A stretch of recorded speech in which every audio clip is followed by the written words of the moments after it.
Okay, hello students, स्वागत है आपका एस्टेट के सिलेबस डिस्कशन में। ये जो चैनल है आपका मैथ्स बाय नीरज चौरसिया के नाम से अभी है, ठीक है। लेकिन अब इस पर जो कंटेंट आपको मिलेगा वो सिर्फ मैथ का नहीं है, जो भी सारे एग्ज़ाम एजुकेशन फील्ड से रिलेटेड है, एस्टेट से जैसे एस्टेट हुआ या टीजीटी हुआ, पीजीटी हुआ, इस तरह के जो भी टीचिंग से रिलेटेड एग्ज़ाम्स हैं उसके बारे में इंफॉर्मेशन आपको इस चैनल के थ्रू मिलेगी। कंप्लीट सिलेबस मिलेगा, कंप्लीट सिलेबस के बाद एक एक सब्जेक्ट पर डेडिकेटेड सपोर्ट मिलेगा, ठीक। जैसे कि मैं यहाँ पर आपको इंग्लिश पढ़ाते हुए दिखाई दूंगा और साथ ही साथ लाइफ स्किल और मैनेजमेंट के बारे में बताता हुआ मिलूंगा।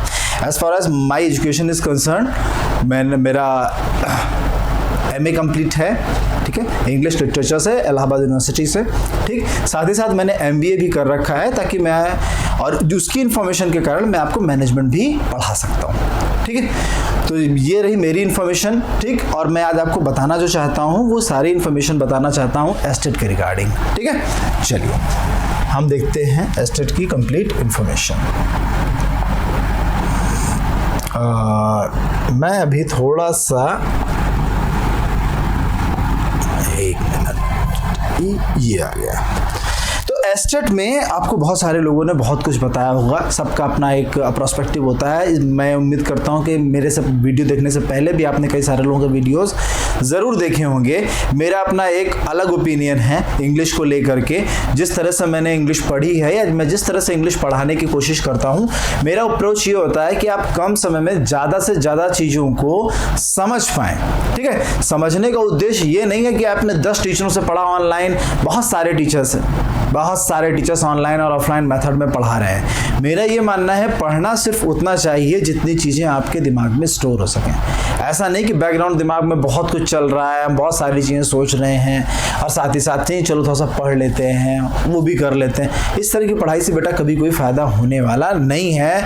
और सुपर टेट आप दे रहे हैं तो ऑलरेडी आप क्वालिफाइड हैं, आपका ग्रेजुएशन और जो भी DLED या फिर BEd आपका कंप्लीट हो चुका है, आप काफ़ी मैच्योर पर्सन है आई होप, जो कि सुपर टेट एग्जाम के लिए अपीयर होना चाहते हैं, ठीक है। तो जैसा आप जानते हैं कि सिलेबस से पहले समझना क्या है हमें कि कौन सी चीज कितने मार्क्स में पूछी जाती है सुपर टेट के एग्जाम में।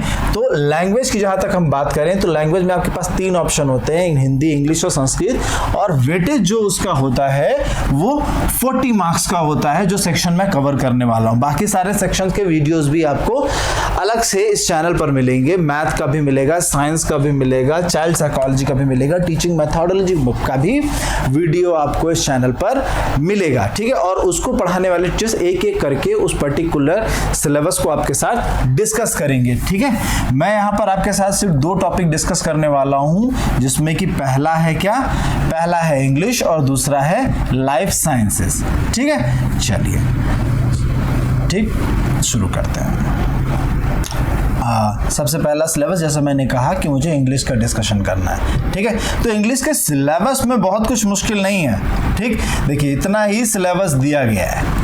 सिलेबस में क्या क्या है, यहाँ पर एक्टिव वॉइस और पॉजिटिव वॉइस दोनों लिखा हुआ है, लेकिन कंबाइंड रूप से इसको हम क्या बोलते हैं, वॉइस बोलते हैं। हिंदी में इसका नाम होता है वाच्य के नाम से हम इसको पढ़ते हैं, कर्तावाच्य और कर्मवाच्य। इसी तरह से इसको हम एक्टिव वॉइस और पैसिव वॉइस के नाम से पढ़ते हैं। बेटा 4 से 5 लेक्चर का कंटेंट है, उससे ज़्यादा नहीं है। और 4 से 5 लेक्चर में अगर आपने पढ़ लिया ढंग से वॉइस, तो मैं आपको गारंटी दे सकता हूँ कि एक भी क्वेश्चन उससे बाहर आने वाला नहीं है, ठीक है ना। साथ ही साथ transformation of sentences, transformation of sentences थोड़ा सा बड़ा टॉपिक है, ठीक। ट्रांसफॉर्मेशन, देखिए ट्रांसफॉर्मेशन में तो आपके वॉइस भी ट्रांसफॉर्मेशन का ही एक हिस्सा है, ठीक है।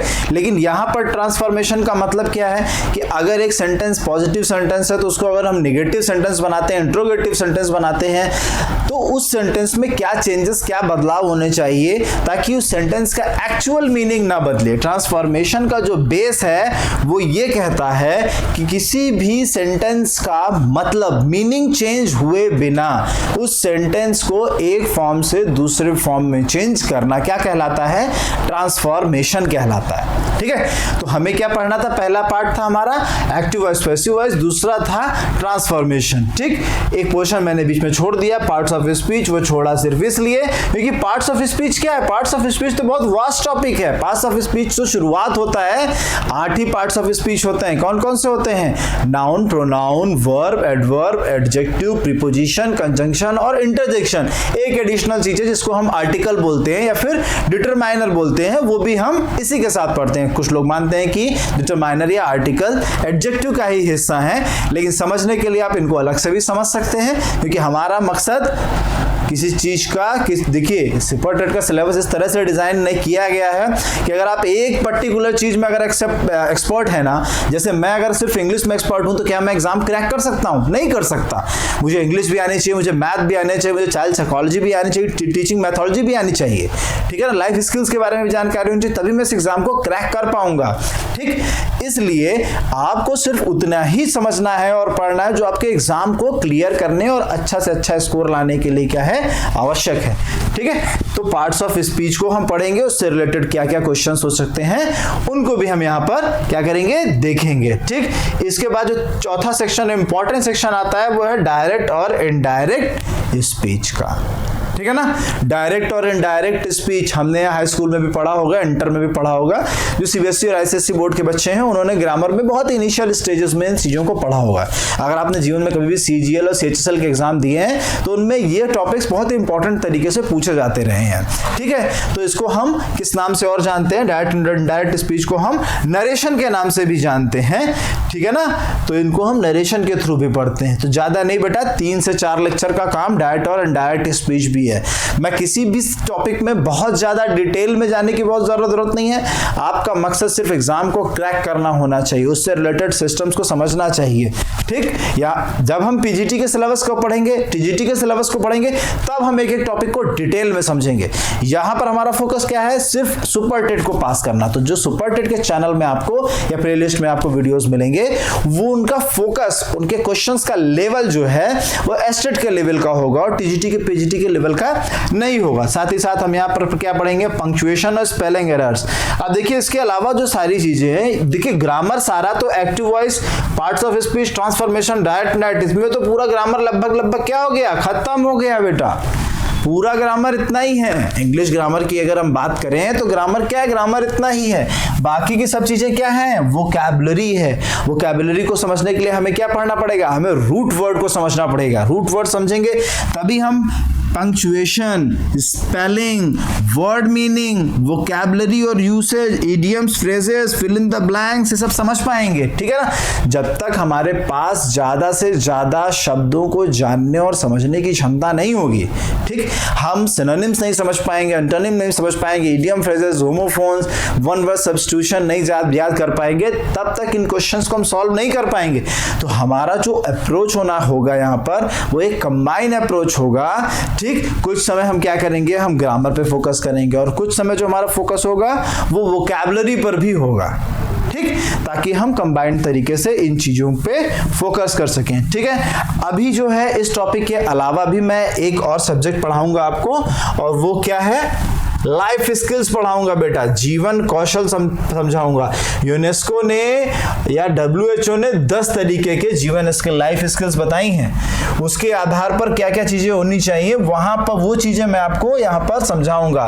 प्रोफेशनल कंडक्ट क्या होना चाहिए, क्या पॉलिसीज होनी चाहिए, एक प्रोफेशनल पर्सन को क्या, ये कोर्स इंप्लीमेंट क्यों किया गया है? सुपर टेट में इसके क्वेश्चंस क्यों पूछे जा रहे हैं? इसलिए पूछे जा रहे हैं ताकि जो टीचर्स सेलेक्ट होकर के आ रहे हैं उनका अप्रोच सिर्फ ये ना हो कि हम आए पढ़ा, जॉब मिलने के बाद उनका अप्रोच ये ना हो कि वो गए नौकरी की बात खत्म। नहीं, उनको करना ये है कि बच्चों का भविष्य किस तरह से बेहतर हो, वो अपनी नॉलेज, अपने जीवन में सीखी गई इंफॉर्मेशन, जानकारी को कितना बेहतर ढंग से ट्रांसफर कर पाते हैं स्टूडेंट्स तक, ये बहुत इंपॉर्टेंट है।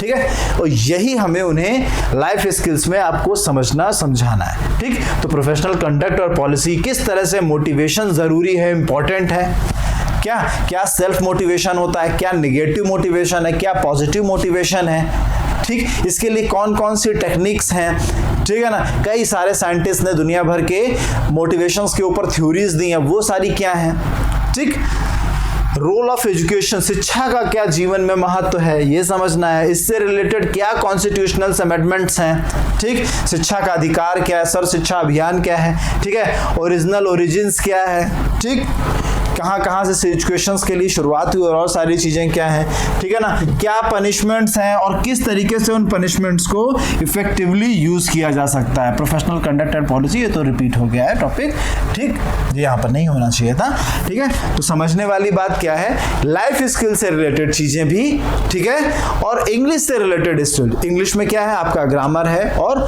वोकैबुलरी है। तो ये दोनों सेक्शंस यहाँ पर सुपर टेट के लिए मैं आपको पढ़ाने वाला हूँ। मेरा नाम है शुभम सिंह, ठीक है, और रेगुलर बेसिस पर आपको इसके लेक्चर्स मिलते रहेंगे। आई होप बाकी सभी मेरे बाद जो आने वाले टीचर्स हैं, जो भी मैथ के, रीजनिंग के और सारे सब्जेक्ट के टीचर आपको यहाँ पर पढ़ाएंगे, उनके पढ़ाया हुआ कंटेंट आपके लिए हेल्पफुल साबित होगा। अगर आपको मज़ा आती है इन सारे सब्जेक्ट्स को पढ़ करके, तो प्लीज़ हमारे चैनल को लाइक कीजिए, सब्सक्राइब कीजिए और शेयर कीजिए। Thank you.